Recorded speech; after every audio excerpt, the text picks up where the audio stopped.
안녕하세요. 독한 남자의 밑줄 책방입니다.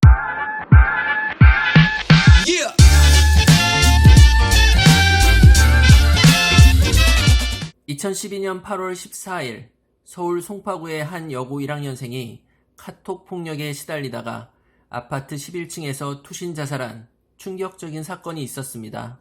주변 학생들이 카톡 대화방에 초대해 놓고 욕설을 퍼부으며 숨진 여학생을 괴롭혔다고 합니다. 2018년 9월 2일 충북 제천에서 16살 A양 역시 사이버 불링을 당해서 스스로 목숨을 끊었습니다. 사이버 불링이란 가상 공간을 뜻하는 사이버와 집단 따돌림을 뜻하는 불링에서 생겨난 신조어입니다. 사이버 불링은 특정인을 온라인 SNS상에서 집단으로 따돌리거나 집요하게 괴롭히는 행위로 그 유형도 다양합니다. 한 사람을 단체 대화방에 초대해서 욕설을 퍼붓는 떼카, 대화방을 나가면 계속 초대하는 단톡 과목, 따돌림의 대상만 남겨두고 대화방을 나가버리는 방폭도 사이버 불링의 하나입니다. 여자 중고등학교 교사들은 이구동성으로 카톡 폭력에 대해 이야기합니다. 요즘은 학생들 간의 물리적 폭력은 줄었지만 카톡 왕따 같은 사이버 폭력은 심각해졌다. 문제는 사이버 불링이 스마트 기기가 발달한 우리나라에서 더욱 빠르게 늘어나고 있다는 겁니다. 방송통신위원회와 한국정보화진흥원의 2017년 사이버 폭력 실태 조사에 따르면 초, 중, 고 학생의 16.6%가 사이버 폭력을 당한 적이 있다고 답했습니다. 학생 10명 중 한두 명은 온라인상에서 괴롭힘을 당한 경험이 있다는 겁니다. 미국의 코미디언 CK 루이스는 2013년 한 방송의 토크쇼에서 스마트폰의 폐해를 재치 있게 지적한 바 있습니다. You know, I think these things are toxic. I don't think especially for kids. It's just this thing. It's bad. And they don't look at people when they talk to them and they don't build empathy. You know, kids are mean and it's because they're trying it out. They look at a kid and they go, "You're fat." And then they see the kid's face scrunch up and they go, "Ooh, that doesn't feel good to make a person do that." Right. But they got to start with doing the mean thing. But when they write "you're fat," then they just go, that was fun. I like that." 내 말에 대한 친구의 반응을 보고 어떤 말이나 표정이 상대를 화나게 또는 기쁘게 하는지를 관찰하면서 판단력과 사회성을 기르는 것이 성장 과정이다. 하지만 스마트폰에서 문자로 소통을 하다 보면 아무리 오랜 시간 채팅을 하더라도 얼굴 표정이나 목소리 변화를 통해 상대의 감정 변화를 살피면서 소통할 때의 경험을 할 수 없게 된다. 많은 학생들이 카카오톡을 통해 친구를 괴롭히는 배경에는 자신의 말에 반응하는 친구의 표정을 읽거나 목소리를 들을 필요 없이 일방적으로 욕설을 쏟아낼 수 있다는 점이 있습니다.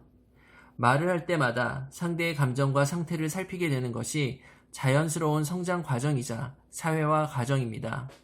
처음부터 디지털 환경에서 자라나 성장 과정에서 낯선 사람이나 거북한 상대와 얼굴을 맞대고 대화하는 경험을 충분히 하지 못한 어린 세대는 사회성 발달이 저해될 수 있습니다. 젊은 세대는 다른 사람들이 어떻게 여기는지를 파악하지 못하고 자기 생각 위주로 판단하고 행동하는 눈치 빵점의 인간으로 자라날 우려가 있습니다. 2008년 미국 에머리대 영문학 교수 마크 바우어라이는 가장 멍청한 세대라는 도발적인 제목의 책을 펴냈다.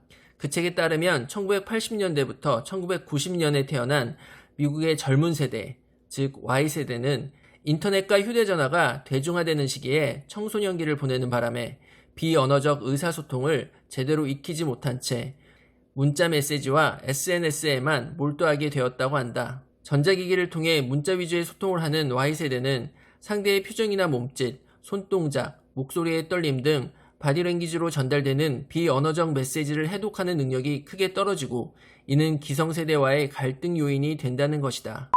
침묵의 메시지의 저자 엘버트 메라비언이 제시한 비언어적 소통의 중요성은 메라비언의 법칙으로 공식화되었습니다. 메라비언의 법칙에 의하면 한 사람이 상대로부터 받은 인상은 언어에 의해 불과 7%만이 형성되고 그 외 청각이 38%, 시각이 55% 등 비언어적 요소에 의해 주로 형성된다는 것입니다. 메시지의 내용보다 말하는 이의 음성과 눈빛을 통한 소통이 중요하게 작용한다는 사실은 카카오톡, 페이스북 등 문자 기반의 소통을 위주로 하는 디지털 세대가 기본적인 소통 능력을 배양하는데 어려움을 겪을 수 있음을 의미합니다. 처음 만난 사이거나 서먹서먹한 관계에서 오는 어색함을 통해서 사람들은 관계를 진전시켜 나가는 법을 배우게 된다. 어색한 관계를 바꾸고 싶다면 상대의 말하는 태도와 의도를 이해하기 위해 집중하고 노력해야 한다. 스마트폰을 지닌 사람들은 서먹서먹하거나 어색한 관계를 만날 경우 사춘기 아이들처럼 손쉽게 어색함을 회피할 도구를 갖고 있는 셈이다. 어색한 분위기에서 마치 중요한 일이라도 있는 것처럼 스마트폰을 들여다보면서 주의를 돌릴 수 있다. 어색함을 누그러뜨리기 위한 노력을 기피하게 되면 자연히 공감 능력이 개발되기 어렵다. 바버라 프라드릭슨 심리학과 교수는 얼굴을 맞대고 목소리를 주고받으며 공감 능력을 활용하지 않으면 관련 기능이 쇠퇴하는 현상을 실험 연구를 통해 확인했습니다. 카카오톡, 페이스북 등 소셜 네트워크 위주로 소통하다가는 다른 사람의 마음과 상태를 읽는 공감 능력이 떨어질 수도 있다는 말입니다. 사회생활에서 꼭 필요한 눈치가 없으면 개인은 사회적 관계 형성에 어려움을 겪고 주위 사람들은 배려가 부족한 자기 중심적인 행동에 피곤해집니다. 디지털 소통은 개인들이 눈치 볼 필요 없는 자기 중심적 커뮤니케이션 문화를 만들어냈지만 이는 장기적으로 개인과 사회의 행복을 위협하는 요소가 되고 있습니다. 실제로 이동통신사에서 10수년 넘게 근무해온 홍보팀장이나 임원들은 직무 특성상 휴대전화 사용이 불러오는 다양한 긍정적, 부정적 효과에 대해 누구보다 정통한 사람들입니다. 대부분의 부모가 자녀들에게 생일 선물이나 상급 학교 진학 선물로 스마트폰을 사준 뒤에 나몰라라 하거나 애를 태우는 것과는 달리 이들은 자신들이 알고 있는 지식을 바탕으로 자녀들의 디지털 생활과 교육에 적극 개입하고 있습니다. A이동통신사의 홍보 마케팅 부분 팀장은 맏딸이 초등학교 6학년이 되도록 휴대전화를 사주지 않고 버텨왔다. 학급에서 유일하게 휴대전화가 없는 학생의 부모가 통신사 간부라는 사실은 아이러니하다. 그는 중학교에 입학한 딸의 요구에 못 이겨 2014년 봄 결국 스마트폰을 사줬다. 그는 딸에게 학생은 스마트폰 말고 피처폰을 쓰는 게 좋다라고 권고하며 딸의 스마트폰 사용을 마지막 순간까지 늦추려고 했다고 한다. B이동통신사 홍보팀장은 중학교 1학년인 둘째 딸에게 2년 전에야 비로소 휴대전화를 사줬다. 스마트폰을 사줬지만 데이터가 포함되지 않은 월 14,000원짜리 음성통화 전용 요금제를 골라줬다.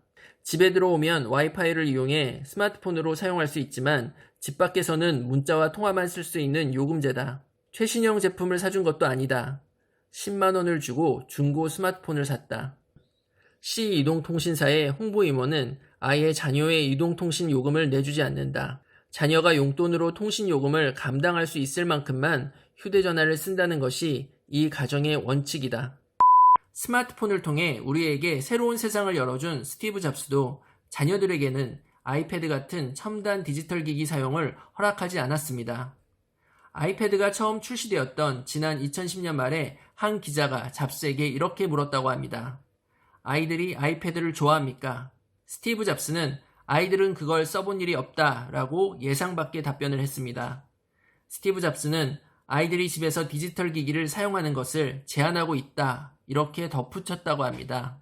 첨단 기기의 혁신을 주도해온 스티브 잡스가 자녀들에게 첨단 기기의 사용을 제한했다는 점은 아이러니컬하게 느껴집니다. 잡스의 공식 전기를 집필했던 월터 아이작슨에 의하면 스티브 잡스는 저녁이면 아이들과 책, 역사, 여러 가지 주제에 대해 이야기를 나눴다고 합니다. 미국 뉴욕타임스에는 2011년 10월 흥미로운 기사가 실렸습니다. 세계적 정보기술 기업들이 몰려있는 캘리포니아 실리콘밸리에서 컴퓨터 전문가 수준의 부모들이 막상 자기 자녀들은 컴퓨터를 가르치지 않는 발도르프 학교에 보낸다는 것이었습니다. 학부모의 75%가 구글, 애플, 야후, 이베이, 휴렛 패커드 등 정보기술 기업에 다니고 있습니다. 그런데도 이 학교에는 컴퓨터가 한 대도 없습니다. 컴퓨터가 창의적 사고, 인간 교류, 주의력을 훼손한다는 이유로 교육에 활용하지 않고 있으며 학생들에게도 휴대전화, 태블릿 PC, 노트북 등 다른 디지털 기기를 가져오지 못하게 하고 있습니다. 하이테크 시대의 로우테크 교육 방식을 적용하는 발도르프 고등학교 졸업생 94%가 버클리 대학 등 명문대에 진학한다는 통계는 이 학교에 대한 관심을 더욱 집중시키고 있습니다. 보통 사람이 정보기술 세계에서 새로운 정보와 동향에 정통한 사람이 되기는 어렵고 그렇게 될 필요도 없다. 그렇지만 자신에게 중대한 영향을 끼치는 힘과 구조에 대해서는 그것이 아무리 거대하고 불가항력적 위력을 지니고 있더라도 그에 대한 최소한의 이해는 필수적이다. 당연한 것으로 받아들이는 대신 거리를 유지하고 비판적, 반성적 눈길로 바라보는 것이 필요하다. 그래야 부모 자신이 주체적 사용자가 되어 자녀가 만날 환경에 대해서도 자녀와 이야기를 나누며 길을 찾아가도록 도울 수 있기 때문이다. 스마트폰이 여러분의 삶을 더욱 스마트하게 만들어주고 있습니까? 여러분은 디지털 기기로 인해 퇴화되어 가고 있지는 않습니까? 디지털 시대의 부모로서 어떻게 자녀 교육을 해야 할지 고민이 된다면 이 책을 꼭 한번 읽어보시길 바랍니다. 지금까지 독한 남자의 밑줄 책방이었습니다.